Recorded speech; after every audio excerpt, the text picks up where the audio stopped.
Good morning friends, वाइजनरिच education के इस channel में मैं प्रणव मेहता आपका फिर से स्वागत करता हूं। अभी गुजराती, हिंदी और इंग्लिश तीनों मीडियम के स्टूडेंट्स के लिए एनसीईआरटी की मैथमेटिक्स चैप्टर में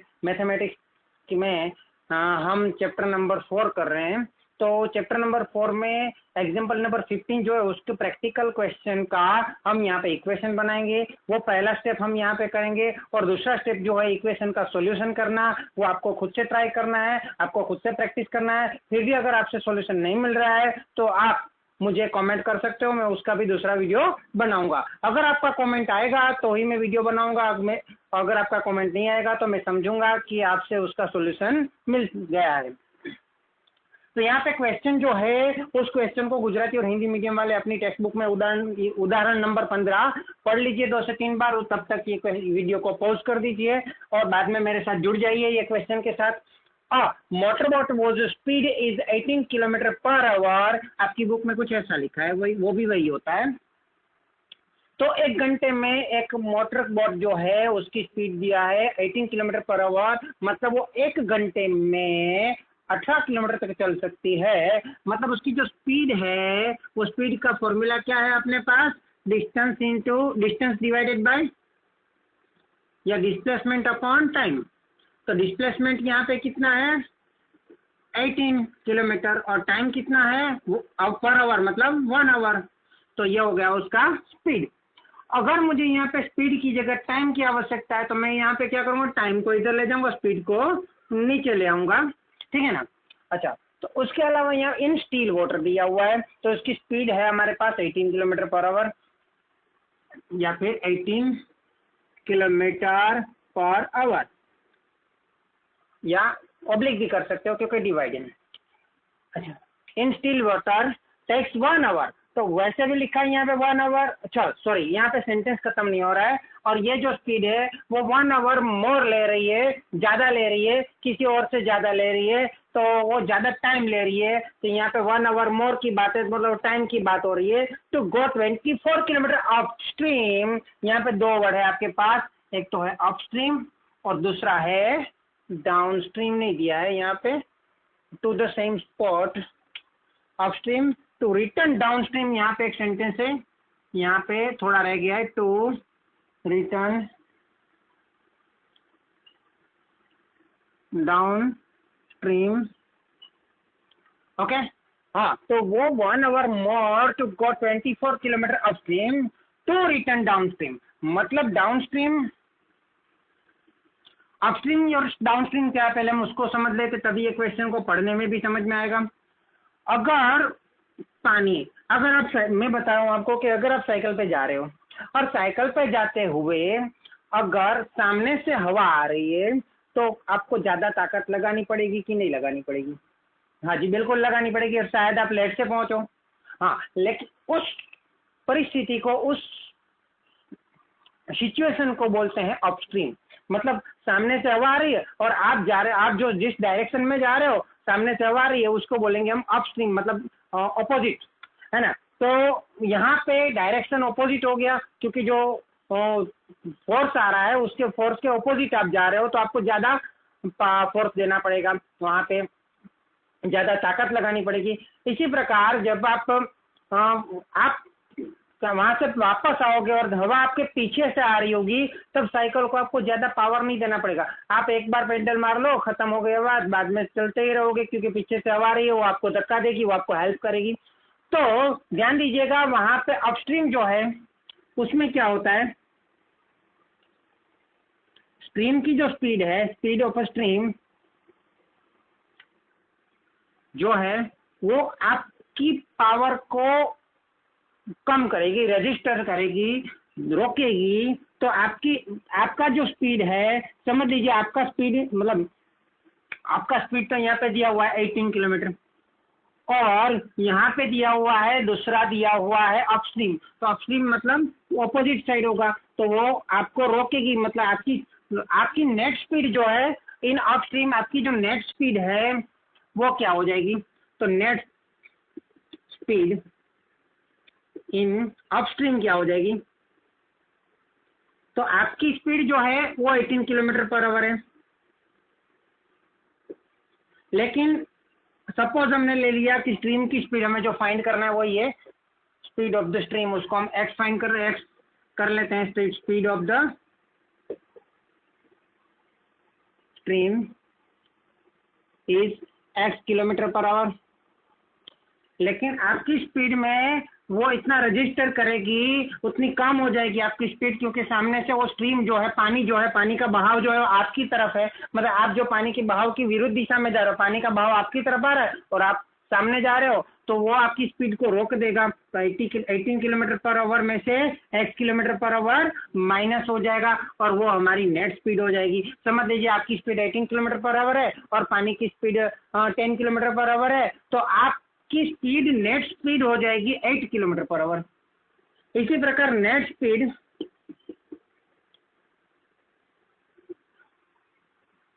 इन डाउनस्ट्रीम में क्या हो जाएगा, वही डाउनस्ट्रीम में क्या हो जाएगा, तो वहां पे लिखा है to stream to the same spot, मतलब वहां पे वापस आना, वहीं पे जाना और वहीं से वापस आना है। जो आपका वे है वही रास्ते पे आपको वापस आना, वही वे पे आपको वापस आना है, तो स्ट्रीम तो वही दिशा में जाएगा। तो डाउन स्ट्रीम में क्या हो जाएगा, आपकी जो स्पीड है उसमें आपको हेल्प मिलेगी। कितनी हेल्प मिलेगी, x किलोमीटर पर आवर की हेल्प मिलेगी। अगर आपकी स्पीड 18 है और उसकी 10 है तो 10 + 18 28 हो जाएगा। हम यहाँ पे कुछ पता नहीं है इसलिए x ले रहे हैं, तो यहाँ पे हो गया 18 - x किलोमीटर पर आवर और यहाँ पे हो गया 18 + x किलोमीटर पर आवर। अब हम देखते हैं, ये हमारी स्पीड मिल गई, नेट स्पीड। अभी ये दोनों के बीच में हमको रिलेशन दिया है, ये दोनों के टाइम के बीच में हमको रिलेशन दिया है, तो हम यहाँ पे लेते हैं इन अपस्ट्रीम और यहाँ पे इन डाउनस्ट्रीम। इन अपस्ट्रीम क्या हो रहा है, हमारी स्पीड जो है, यहाँ पे लिख रहा हूँ मैं स्पीड, तो स्पीड जो है वो क्या हो रही है 18 - x किलोमीटर पर आवर और यहाँ पे 18 + x किलोमीटर पर आवर। लेकिन ये तो स्पीड है, हमें रिलेशन स्पीड के लिए नहीं दिया, टाइम के लिए, 1 आवर के लिए दिया है।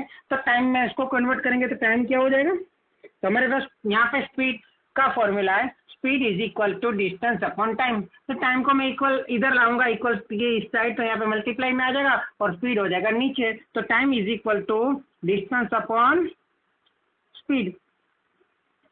अभी यहाँ पे हमें डिस्टेंस लिखना होगा, डिस्टेंस हमारे पास सेम है, जाने में भी 24 किलोमीटर, वही रास्ते से वापस आ रहा है तो वो भी 24 किलोमीटर, तो यहाँ पे डिस्टेंस हो गया 24 किलोमीटर और स्पीड हो गई 18 - x किलोमीटर पर आवर। तो इसका जो रेशियो होगा वो आपको टाइम मिल जाएगा, इन आवर मिलेगा, क्योंकि ये किलोमीटर कट जाएगा तो आवर बचेगा, वो ऊपर जाएगा। इसी प्रकार यहाँ पे सेम टाइम 24 किलोमीटर एंड यहाँ पे हो जाएगा 18 + x किलोमीटर पर आवर। तो ये दोनों चीज के बीच में रिलेशन दिए, ये टाइम हो गया, ये टाइम हो गया, और ये दो टाइम के बीच में क्या रिलेशन है, तो पहले देख लेते हैं। In still water takes, a motor boat वो speed is 18 kilometre per hour in still water, takes 1 hour more to go 24 kilometer upstream to return downstream। अभी वहां पे जो भी लिखा हो, आप मुझे बताओ कि वो 18 किलोमीटर पर, सॉरी, अपस्ट्रीम में जब जा रहा है तो उसकी स्पीड कम हो जा रही है, और जो डाउनस्ट्रीम में जा रहा है तो उसकी स्पीड बढ़ जाएगी, क्योंकि उसको हेल्प मिलेगी स्ट्रीम की स्पीड की, वहां पे उसको अवरोध हो जाएगा, रजिस्टर हो जाएगा उसकी स्पीड। तो जब उसकी स्पीड कम, यहाँ पे उसकी स्पीड कम है और यहाँ पे उसकी स्पीड ज्यादा है, तो मुझे ये बताओ स्पीड और टाइम के बीच में क्या रिलेशन है। यहाँ पे स्पीड कम हो गई तो मुझे ये बताओ कि यहाँ पे टाइम उसको ज्यादा लगेगा या कम लगेगा। वहां पे पढ़ने की भी जरूरत नहीं है, कोई भी ग्रामेटिकल टॉपिक हो, हमें यहाँ पे देखने की जरूरत ही नहीं है। प्रैक्टिकल सोचो, थोड़ा सेंस लगाओ। स्पीड अगर आपकी ज्यादा है तो आप जल्दी पहुंच जाओगे, मतलब टाइम कम लगेगा, और स्पीड अगर आपकी कम है तो आप ज्यादा टाइम लगाओगे। अगर पीछे से हवा आ रही है तो आप 5 मिनट में पहुंच जाओगे, लेकिन सामने से हवा आ रही है तब आप 5 की जगह 15 मिनट लग सकता है। तो यहाँ पे टाइम कम है और यहाँ पे टाइम आपको ज़्यादा लग रहा है, सॉरी यहाँ पे टाइम ज़्यादा है, यहाँ पे स्पीड कम है इसलिए स्पीड माइनस हो रही है, इसलिए यहाँ पे स्पीड कम है, यहाँ पे स्पीड प्लस हो रही है, यहाँ पे स्पीड ज़्यादा है। स्पीड कम है तो टाइम ज़्यादा है, टाइम कम है तो स्पीड ज़्यादा है। तो ये ज़्यादा टाइम ले रही है, ये कम टाइम ले रहा है, तो ये ज़्यादा टाइम ले रहा है, तो कितना ज़्यादा ले रहा है, 1 more hour। अभी इन दोनों में इक्वल करना है मुझे, तो इक्वल है नहीं लेकिन इक्वल करना है, ये ज़्यादा है ये कम है, दोनों को इक्वल करने के लिए मुझे क्या करना पड़ेगा, इक्वल करने के लिए ज़्यादा में माइनस करना पड़ता है, या फिर दो में से एक करेंगे, या तो कम में प्लस कर देंगे, कुछ भी कर सकते हैं हम। अगर इसमें 1 माइनस कर दूँ, ये ज़्यादा टाइम ले रहा है, अगर ये 10 घंटा ले रहा है तो उसमें से 1 घंटा माइनस कर दो तो ये 9 आवर मिल जाएगा, या फिर ये 9 आवर ले रहा है उसमें एक प्लस कर दो तो ये 10 आवर हो जाएगा। दोनों में इक्वल करना है, तो यहाँ पे कुछ भी हम कर सकते हैं, हमें पता नहीं है टाइम, ऐसे ही मैं बता रहा हूँ एक उदाहरण देने के लिए। तो यहाँ पे मैं 1 प्लस कर देता हूँ। अभी मैं इसका इक्वेशन बनाना पड़ेगा, ये 1 आवर है, तो ये भी तो नेट इसका चेक करोगे तो आवर मिलेगा, ये भी आवर मिलेगा। अभी आप देख लीजिए कि हमारे पास इतना काम हो गया, हमारे पास इसके ऊपर से इक्वेशन बन जाएगा। यहाँ से आपका दूसरा स्टेप शुरू हो सकता है कि इसको इक्वेशन में, मतलब इसको इजी क्वाड्रेटिक इक्वेशन में कन्वर्ट करें। ये भी एक इक्वेशन ही है लेकिन इसको एक क्वाड्रेटिक इक्वेशन के फॉर्म में लाएं, वो भी एक आपका सेकंड स्टेप बनेगा। उसके बाद आपका थर्ड स्टेप बनेगा। यहाँ से हमें करना है, तो मैं आपको बता दूं कि हमें पता है कि हमें क्या करना है। ये सब मैं हटा रहा हूँ, हमारे पास जगह कम है। आपको करना ये है कि जो भी डिनोमिनेटर में हो, जो भी छेद में हो, जो भी हर में हो, उसके साथ सभी को मल्टीप्लाई कर दें। यहाँ पे हमारे पास 24/18 माइनस एक्स है, इक्वल टू 24/18 प्लस एक्स है, और प्लस 1 आवर है। तो यहाँ पे मेरे पास डिनोमिनेटर में x माइनस एक्स और x प्लस एक्स है, तो उसको सभी से मल्टीप्लाई करूँ मैं, सभी टर्म्स है, 18 माइनस एक्स और 18 प्लस एक्स, या फिर दोनों साइड इक्वल टू के दोनों साइड मुझे सेम चीज़ करनी है तो भी वही हो जाएगा, 18 माइनस एक्स और 18 प्लस एक्स। यहाँ पे भी मैं कर देता हूँ 18 माइनस एक्स और 18 प्लस एक्स। तो यहाँ पे तो ये कट रहा है, यहाँ पे भी ये प्लस वाला कट जाएगा, यहाँ पे कुछ नहीं कटेगा। तो हमारे पास 24 इंटू 18 मल्टीप्लाई करते हैं, 24 इंटू 18, तो यहाँ पे मैं इसको थोड़ा कम कर देता हूँ, 24 का डबल कर देता हूँ 48 और 18 का हाफ कर देता हूँ 9, ये आसान हो जाएगा।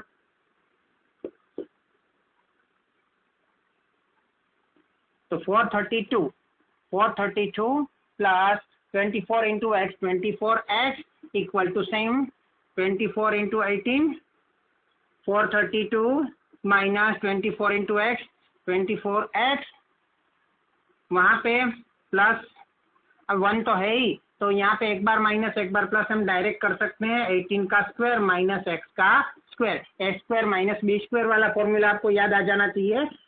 जब एक बार सेम साइन हो, लेकिन साइन से अलग हो लेकिन टर्म सेम हो, तो हम क्या करेंगे, टर्म सेम है तो क्या करेंगे, ए स्क्वायर माइनस बी स्क्वायर में उसको कन्वर्ट कर देंगे। तो यहाँ पे सबको एक साइड लेके आते हैं, इन सबको उधर, अच्छा इन सबको इधर लेके आते हैं, 432 plus 24x minus 432 plus 24x minus 18 का स्क्वायर,